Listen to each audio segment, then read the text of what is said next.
Hi guys, it's your girl Naya. I'm back. So like I mentioned in the last video, I was going to talk about mental health. I know that this can be, sorry, speaking of, my nose ring is bothering me. Better. Okay. I know that mental health can be a sensitive subject for some people. It was a sensitive subject for me to talk about for a long time.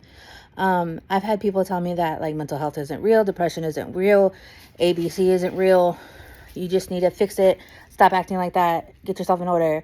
And that obviously isn't helpful. And I've also had people tell me, oh, it's okay. I understand. You need a mental health day. You take all the time you need, but don't take too much time because we need you and you're important. And with mental health and XLH, I think can definitely go in hand. And please, by any means of the imagination, do not think that I'm saying that every XLHer has mental health problems, because I am not everybody. I do not know everybody. I am one person. And this is my personal experience with mental health. And if you have any of the same symptoms or any of the same things that I do, of course, I want you to reach out. I want you to talk to me. I want you to ask me questions. I want you to feel as if I am there for you, because I am. That's why I do these videos. And I apologize if I look terrible right now. It's the middle of the night. Anywho, so mental health. Going back to the reason we are here. I can honestly say that I believe that I have always been depressed. Growing up with XLH, I luckily can say that I was never really bullied. I never had the bullying in school. The one kid who bullied me, I don't even know. His name was Abel. He bullied me and then became my protector. He didn't really like fully bully me a lot. He made like maybe 1 or 2 comments. And then the way that I remember it was that someone else made a comment about me, and then he became very protective. He made sure that nobody ever really messed with me. But nobody really ever did mess with me. And I was fortunate enough not to be bullied.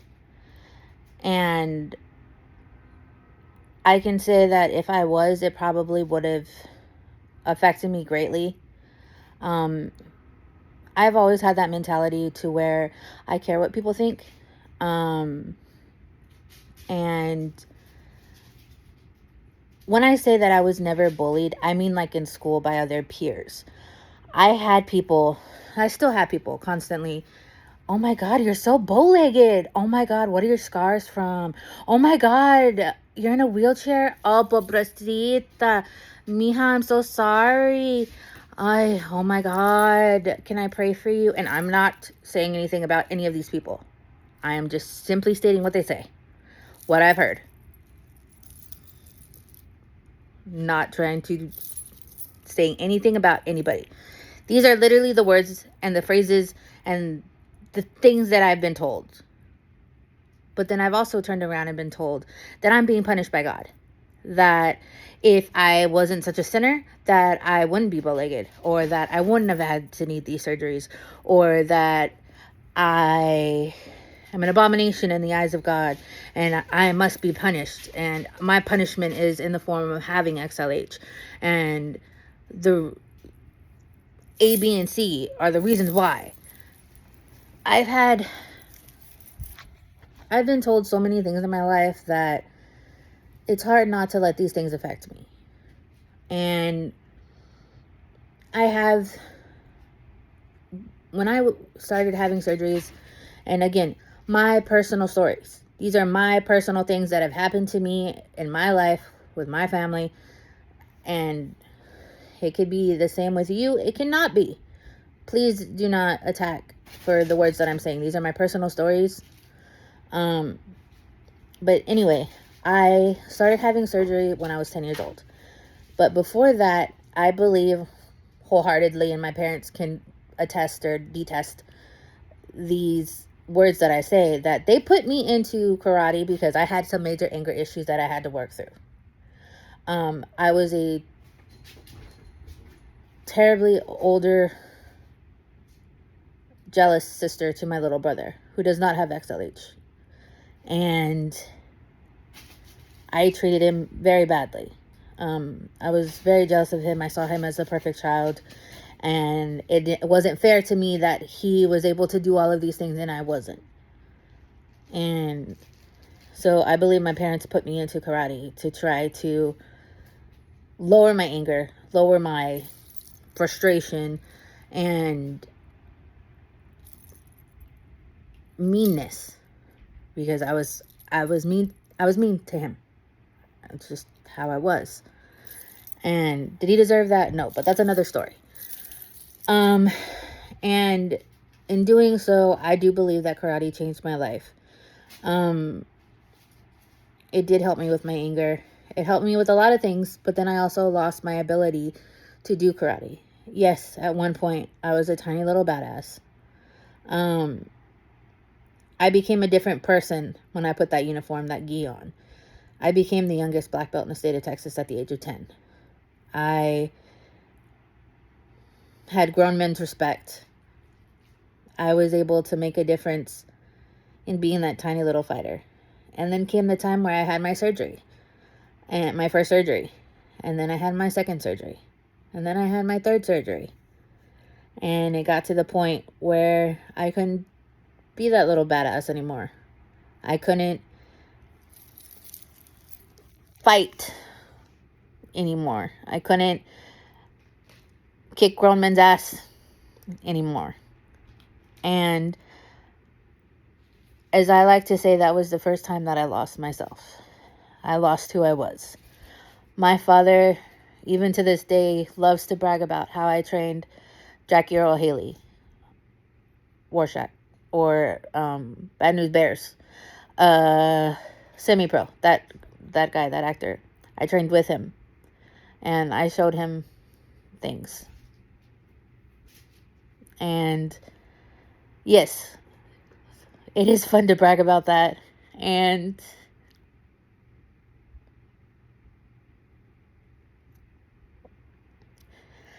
that was once part of who I was and part of my life. But also, now at 31, I am not that person anymore. I have my belts up on the wall. I have my black belt degree. I have my daggers, the nunchucks that I never learned how to use. I hit myself so many times with those. But it was also a part of my life that I had to let go.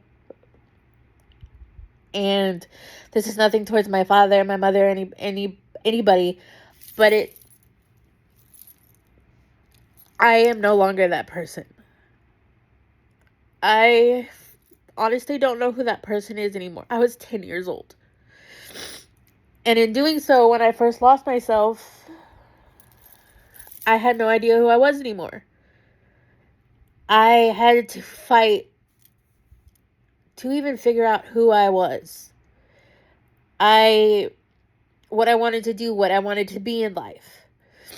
I had some people, some family members that hated the fact that I was in karate, that I liked to do sports, that I played baseball, that I was a little too aggressive for basketball. And I did things that were deemed in the XLH community at that time as bad. You're not supposed to be doing that. You have to be fragile. You're very fragile. You shouldn't be doing karate. You shouldn't be doing baseball. You shouldn't be doing A, B, and C. But I did it anyway. My parents were fearless in the sense that I was going to be like everybody else in any way, shape, or form that I could be. And that's just what I did. I never let XLH pull me down until I had no choice, that I had to succumb to the disease. I had to succumb to reality. And I have always had that like rebel mentality. I went to school at an all girls school, and I wasn't the popular one. I was the one that got along with everybody. I never really had issues with anybody. I wasn't part of a clique, wasn't part of a group, wasn't part of like anything in particular, but I was the one that everybody knew and everybody got along with. And again, never had any issues. But as high school ended,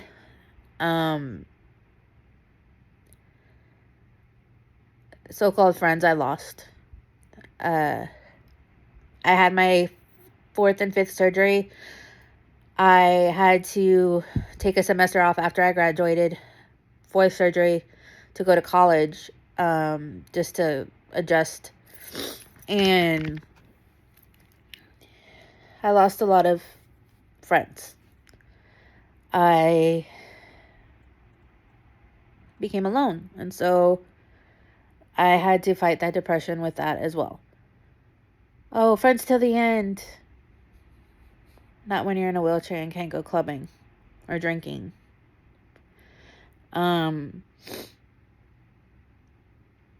Being different definitely became